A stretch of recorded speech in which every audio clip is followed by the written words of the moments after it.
सहनाववतु सहनौ भुनक्तु सह वीर्यं करवावहै तेजस्विनावधीतमस्तु मा विद्विषावहै। ओम शांति शांति शांति।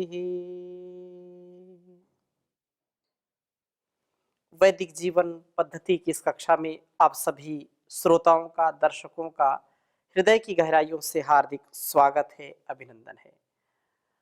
हमारा संपूर्ण जीवन निरोगता से, आरोग्यता से युक्त हो। हमारा अस्तित्व द्वेष रहित, छल कपट रहित हो। हम उमंग से, उल्लास से, उत्साह से सदा परिपूर्ण रहें। इसके लिए निरंतर हमारे जीवन में गुरुओं की शरणागति, वेदों का स्वाध्याय, सत्संग, योग, यज्ञ, जो भी सात्विक कर्म हैं, सात्विकता के लिए हैं, उनका अनुष्ठान हमारे लिए अत्यंत लाभकारी है, अत्यंत वह उपयोगी होगा। यदि हम इससे अपने आप को जोड़ पाएं तो हमारे संपूर्ण जो भौतिकता के प्रति भाव हैं, जो हमारा कुसंस्कार है, हमारे दुर्गुण, दुर्व्यसन, दुर्व्यवहार हैं, उन सभी से हम पार जा सकते हैं। और उस पार जाने के लिए हमारे ऋषियों ने हमको अनेक प्रकार से समझाने का प्रयत्न किया है। कल्याणी वेदवाणी भी बार बार उसी को दोहरा रही है कि हमारा यह जीवन अत्यंत महनीय है और इसको हम पूरे उल्लास के साथ, पूरे उत्साह के साथ जिएं। अपने जीवन में हमारी शुचिता, पवित्रता का हमको पूरा ध्यान रखते हुए ईर्ष्या द्वेष से बचने का प्रयत्न करना चाहिए। बहुत ही सुंदर बात कही है ऋग्वेद के 8वें मंडल के 53वें सूक्त के 4थे मंत्र में, निर्द्वेषता व उल्लास से युक्त हमारा जीवन हो और उसके लिए करना क्या है, उसके विषय में यहाँ संकेत किया है। मैं वेद मंत्र प्रथम आपके समक्ष लिखता हूँ, फिर चर्चा करूंगा। ओम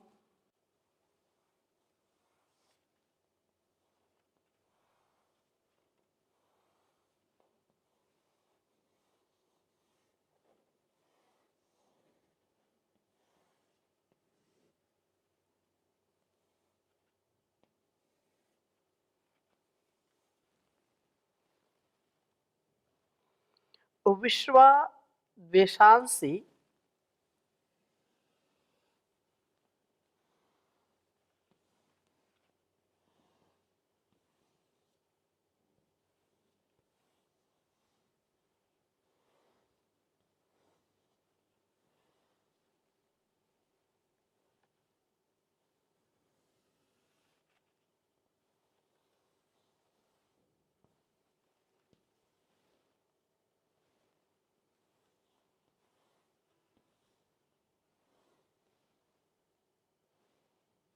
द्वेषांसी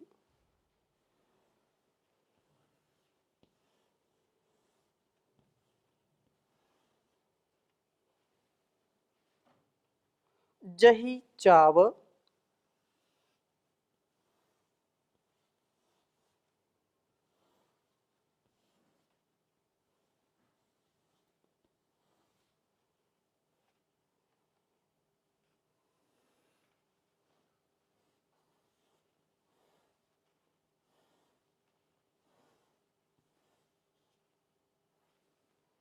जही चाव चाकृधि।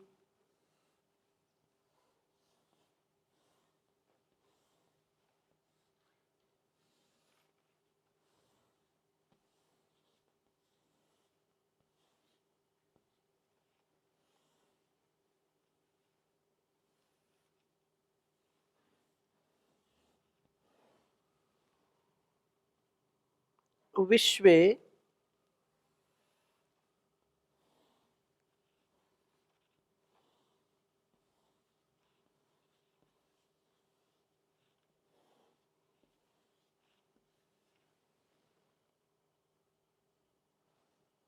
सन्वन्त्वा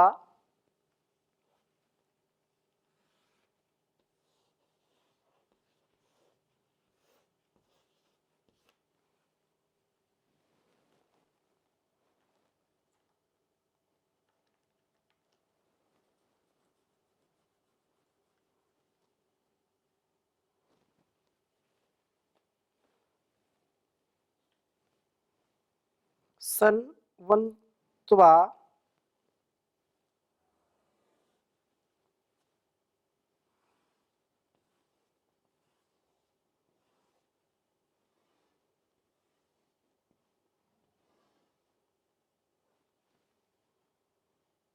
वसु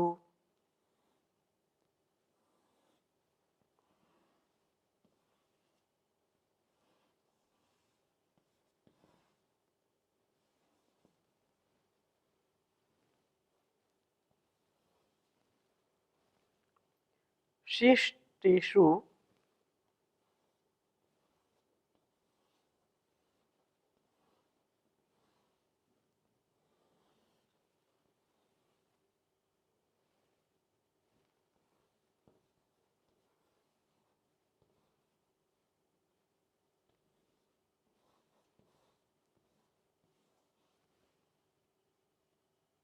चित्ते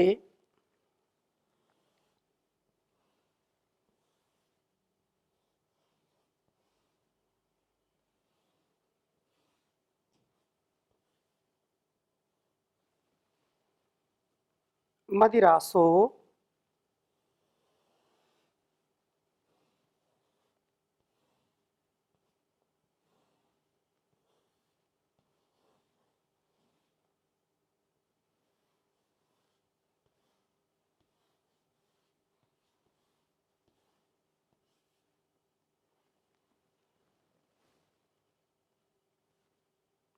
अंशवो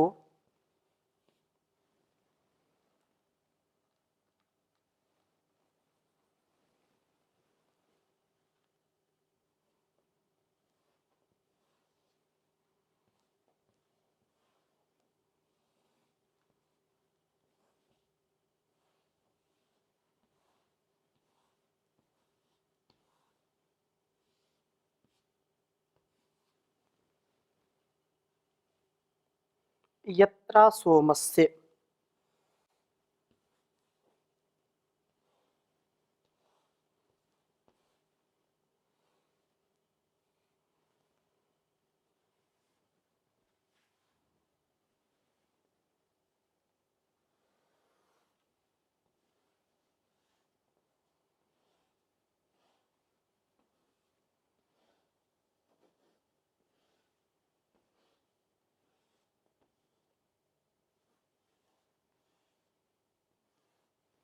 यत्रा सोमस्य त्रिंपसी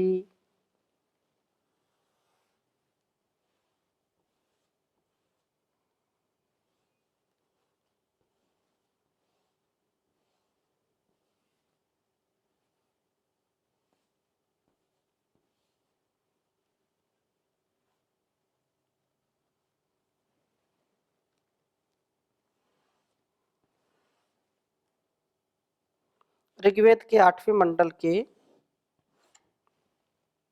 53वें सूक्त के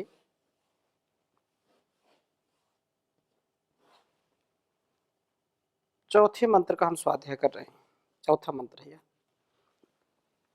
सब द्वेषों को हमारे से दूर कर सोम रक्षण से द्वेष आदि की वृत्तियां उत्पन्न ही नहीं होती हैं। इस सोम रक्षण से विश्वे सब वसुधन आसन्वन्तु तुझे प्राप्त हो। ये अंशवः सोमकण शिष्टेषु शिष्ट पुरुषों में चित्ते मदिरासः हृदय में उल्लास को पैदा करने वाले हैं। यह छोटा सा मंत्र और इसमें इतनी कल्याण की बात कही गई है कि हमारे सुखमय, शांतिमय, आनंदमय जीवन को जीने के लिए द्वेष रहित हो हम।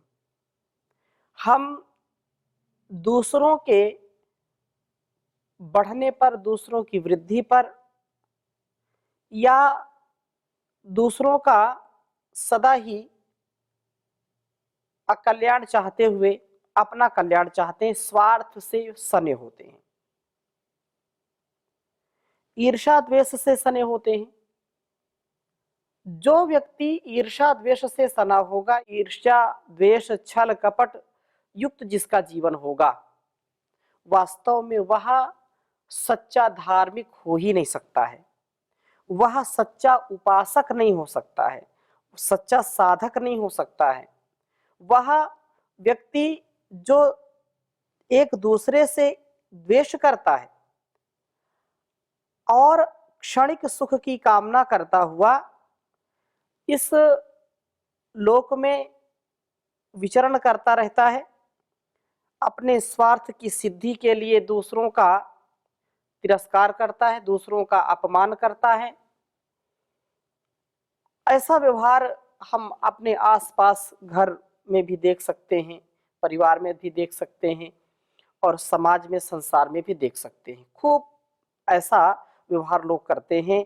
छोटी छोटी बातों में उसने इतना धन कमा लिया, उसने इतनी गाड़ियां खरीद ली, उसने इतना बड़ा मकान बना लिया, उसने इतनी बड़ी दुकान बना ली, इतना बड़ा उसने यह सामान, साजो सामान एकत्रित कर लिया, कैसे कर लिया, ऐसा कर लिया, वैसा कर लिया। ये जो छल कपट से युक्त और द्वेष से युक्त स्वभाव है, ऐसा जेलसी जो करने वाला व्यक्ति है, जो जलन रखता है, वह व्यक्ति कभी भी प्रसन्न हो ही नहीं सकता। उसके जीवन में कभी भी यह समरसता का भाव, पवित्रता का भाव, शुचिता का भाव, निर्द्वेषता का भाव आता ही नहीं है। और ऐसा जिसका स्वभाव हो गया है, तो स्वभाव तो बदलना संसार में सबसे बड़ा काम है, सबसे कठिन काम है। स्वभाव से हम पवित्र हो, दिव्य हो, भव्य हो, इसके लिए यह जो उपदेश दिया है कि अपने जीवन में हम ब्रह्मचर्य का पालन करें, स्वाध्याय से युक्त रहें, स्वाध्याय से युक्त होकर के इंद्रियों पर नियंत्रण करके और योगानुष्ठान से अपने जीवन को और इस जहान को महान बनाने का हम प्रयत्न करें। क्योंकि जब ईर्ष्या द्वेष रहेगी तो व्यक्ति उसी में लगा रहता है, उसी में कुढ़ता रहता है। वेद मंत्र में यह कहा, विश्वाद्वेषांसी जही, संपूर्ण अपने दोषों को, अपने द्वेष की भावना को जही, उसको निकाल दो, मार डालो, उसको स्वभाव में उतरने ही ना दो, विनष्ट करो उसको। और अवकृधि, सब द्वेषों को हमारे से दूर कर सोम रक्षण से जो है द्वेषांसी, जो द्वेष आदि की वृत्तियां उत्पन्न नहीं होती। जब व्यक्ति धीर गंभीर होता है, जब सच्चा साधक बनता है, तो उसका स्वभाव चांचल्य रहित हो जाता है, चंचलता से दूर हो जाता है। वह अपने जीवन की पवित्रता का, दिव्यता का, सौम्यता का, सहजता का, सरलता का बहुत ध्यान रखता है। और ऐसा सरल व्यक्ति, ऐसा सज्जन व्यक्ति, सात्विक व्यक्ति अपने मन मस्तिष्क में कभी उद्विग्नता को, कभी जो है आलस्य प्रमाद को, कभी छल कपट को स्थान ही नहीं देता है। और ऐसा यदि कभी कदाचित हो भी जाए तो उसको ज्यादा देर तक ठहराव के साथ नहीं रखता, उसको वह ठहराता नहीं है। उसको वो भाव आया और उसने समझ करके फिर उसको बाहर कर दिया। तो ऐसा भाव जब आएगा तो हर प्रकार से वसु जो धन है, आ सनवंतु, तुझे प्राप्त हूं। जब ईर्षा द्वेष नहीं होगी, छल कपट नहीं होगा, पूर्ण पुरुषार्थ होगा, पूर्ण ईमानदारी, समझदारी, वफादारी, साझेदारी के साथ जब हम कर्म करेंगे तो फिर वह फल हमको मिलता है जिसकी हम कभी कल्पना भी नहीं कर पाते। हम कम विचार करते हैं और मिलता हमको ज्यादा है। हमारी जितनी औकात होती है, जितना सामर्थ्य होता है, उससे कई गुना हमको मिलता है। इसलिए ये बात जो कही है अंशवः सोमकण, जो हम जिनकी रक्षा करते हैं वो हमारी रक्षा करते हैं। शिष्ट पुरुषों में जो है हृदय में उल्लास को पैदा करने वाला होता है। तो सोम रक्षण से निर्द्वेषता प्राप्त होती है और हृदयों में उल्लास प्राप्त होता है। जो क्षणिक सुख चाहते हैं, जो द्वेष की भावना में रहते हैं, वो कभी प्रसन्न नहीं रहेंगे, वो जलते रहेंगे और ईर्ष्या से व्यक्ति का व्यक्तित्व भी धीरे धीरे विनाश को प्राप्त होता है। इसलिए शास्त्रों में, विशेषकर वेदों में, ईर्ष्या द्वेष को बहुत ही घातक बताया है। हम यदि उन्नति चाहते हैं, यदि अपने जीवन को सदा उच्च रखना चाहते हैं, उच्च अवस्था में पहुंच करके उन्नति चाहते हैं, तो वास्तव में हमको अपनी इंद्रियों पर नियंत्रण प्राप्त करके अपनी कथनी और करनी में कोई जो है ऐसा भाव नहीं रखना चाहिए। हम जब ऐसा संकल्प करते हैं, अहंकार का नाश करते हैं, विकार का नाश करते हैं, तो हमारे जीवन में दिव्य विचार आते हैं। दिव्य विचारों से युक्त होकर के व्यक्ति समर्पित भाव से कार्य करता है।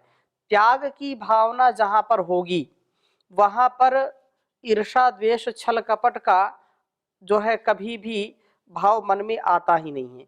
लेकिन जब व्यक्ति इनसे दूर हो जाता है, जब त्याग तप में जीवन नहीं जी पाता है, तो फिर उसके अंदर दूसरों को देख करके जो जलन होती है वह कभी भी कल्याण को प्राप्त कराने वाली नहीं होती, अकल्याण ही मिलता है। छोटे बच्चों को भी यदि हम देखते हैं तो उनमें यदि क्षणिक हमको कभी लगता है कि एक दूसरे से कभी राग द्वेष हो जाता है, तो बच्चों का मन कोमल होता है, वे निर्मल स्वभाव वाले होते हैं, क्षणे रुष्टा क्षणे तुष्टा वाले होते हैं। एक क्षण में वो रुष्ट हो जाते हैं और अगले क्षण ही वो जो है संतुष्ट हो जाते हैं। परंतु जो बड़े व्यक्ति होते हैं वो एक बार भी यदि कोई ऐसी बात लग जाए तो वो उससे उभर नहीं पाते और उनका स्वास्थ्य भी उससे गड़बड़ होता है। स्वास्थ्य जो है जीवन के लिए अत्यंत महनीय है, परंतु व्यक्ति बार बार निराश हो जाता है और वह जीवन को ठीक ठीक जैसा जिस गति में जिस प्रगति में उन्नति में चलना चाहिए नहीं चल पाता है। तो वेद मंत्र ये कहता है कि उन्नति चाहते हैं, उल्लास से रहना चाहते हैं, यदि मन की हताशा निराशा नहीं चाहते हैं, तो आपको इंद्रियों पर नियंत्रण करते हुए, ब्रह्मचर्य का पालन करते हुए अपने जीवन को द्वेष रहित करिए। जहाँ द्वेष है वहाँ प्रेम नहीं होता। द्विष अप्रीतौ, अप्रीति होती है, और जहाँ प्रीति है, नीति है, रीति प्रीति की रीति है, तो वहाँ पर तो आनंद ही आनंद है। इसलिए त्यागमय जीवन जिए और त्याग से अपना संपूर्ण जीवन हम अच्छा बना लेते हैं। इसलिए त्याग की महिमा वेदों में गाई गई है। तेन त्यक्तेन भुंजीथा मा गृधा कस्य स्विद्धनम। जब त्याग पूर्वक हम जीवन का और इस जगत के वस्तुओं का, व्यक्तियों का, स्थानों का प्रयोग करेंगे तो उससे पर्सनल अटैचमेंट नहीं होगा। अटैचमेंट होगा तो जो है डिटैचमेंट के साथ पूर्ण प्रवृत्ति हो, लेकिन मूल में निवृत्ति हो। तो निवृत्ति मूलक प्रवृत्ति, complete attachment with complete detachment in person, in place, in things. सभी को हमको ऐसा ही जीवन जीने का प्रयत्न करना चाहिए और त्यागमय जीवन जिएंगे तो कभी किसी से कोई हमको अपेक्षा ही नहीं है। जहाँ अपेक्षा हो जाती है और वह व्यक्ति अपेक्षा के इस खरी कसौटी में खरा नहीं उतरता है, तो वह व्यक्ति उससे फिर ईर्ष्या करने लगता है। पति हो, पत्नी हो, भाई हो, बहन हो, बेटा बेटी, जो भी संबंध हैं, हम जब पढ़ते हैं तो भी हम मंत्र बोलते हैं कि माँ विदुषावही। हम एक दूसरे से, गुरु शिष्य, कभी ईर्ष्या द्वेष न करें, क्योंकि यदि गुरु और शिष्य ही ईर्ष्या द्वेष करने लगे तो विद्या फलवती नहीं होगी। इसलिए हमको कभी भी जो है द्वेष नहीं करना चाहिए और द्वेष करने वाला व्यक्ति कभी भी सुंदर सफल जीवन नहीं जी पाता। त्याग पूर्वक जीवन जिए और बहुत सुंदर महाभारत में बात कही कि एकेन कुरु वै क्षेमम कुलस्य जगतस्तथा त्यजेदेकम कुलस्यार्थे ग्रामस्यार्थे कुलम त्यजेत ग्रामम जनपदस्यार्थे आत्मार्थे पृथ्वीम त्यजेत। तो जब त्याग की भावना होगी तो ईर्ष्या द्वेष कहाँ आएगा। एक से कुल और जगत का कल्याण करो। कुछ के लिए कुल को बचाने के लिए यदि वह आवश्यक हो जाए तो एक कुल के एक सदस्य का परित्याग कर दें। गांव के लिए गांव को बचाने के लिए कुल का ध्यान छोड़ दें, उसका परित्याग कर दें। और जनपद के लिए जनपद को बचाना है तो ग्राम का विचार न करें। अपने लिए यदि जीवन को उन्नति की ओर ले जाना है, आत्मनो मोक्षार्थम की जो भावना उसको यदि सार्थक करना है तो कहा यदि पृथ्वी भी छोड़नी पड़े तो पृथ्वी को छोड़ देना चाहिए। आलस्य प्रमाद से ना रहें, अपने जीवन को त्यागमय जीवन बनाएं और निंदा स्तुति से बचें। बहुत सुंदर बात कही है कि आलस्यम त्यक्तव्यम लौल्यम लोभा परापवादश्च अस्थानेषु च कोपस्तथा अतिमानश्च पुरुषेण। कहा कि पुरुष को आलस्य, चंचलता, लोभ पर निंदा, अनुपयुक्त जो जिसको हम कह देते हैं अनप्रोडक्टिव वर्क, जो अनुत्पादकता है उसको हमको समझना चाहिए और अनुत्पादकता से हमको बचना चाहिए। अनुपयुक्त समय जो उपयुक्त समय नहीं है, उस अनुपयुक्त समय में अवसरों पर क्रोध ना करें, क्योंकि ईर्ष्या जहाँ है, जहाँ अप्रीति वहाँ क्रोध आ जाता है। तो इससे हम बचें और अति जो है दर्प का परित्याग करना चाहिए। आत्म कल्याण का जो इच्छुक व्यक्ति है उसको त्यागने में ही कल्याण है। जो कल्याण चाहेगा तो इस पृथ्वी और मतलब पार्थिव जो सुख है, उन पार्थिव सुख जो क्षणिक सुख हैं, इन सुखों की कामना न करके दीर्घ काल का सुख, शाश्वत सुख हमको चाहिए। तो शाश्वत सुख के लिए यह ईर्ष्या द्वेष वाली जो भावना है, इस ईर्ष्या द्वेष वाली भावना से हमको बचना चाहिए। और वेद का जीवन जो सुंदर है, ऐसे ऋषियों का यह जो उपदेश है हम सबके लिए संदेश है, इसी को आत्मसात करके जीवन का उत्कर्ष करना चाहिए। गुरुओं का, महापुरुषों का सदा सम्मान करते हुए ऋषि रामचरितम की जो भावना उसको पूरा करना चाहिए। इसलिए कहा है, जैसा गुरु आदेश दे वह काम हम करें, संतो हमें अवर दो की गुणगान हम करें।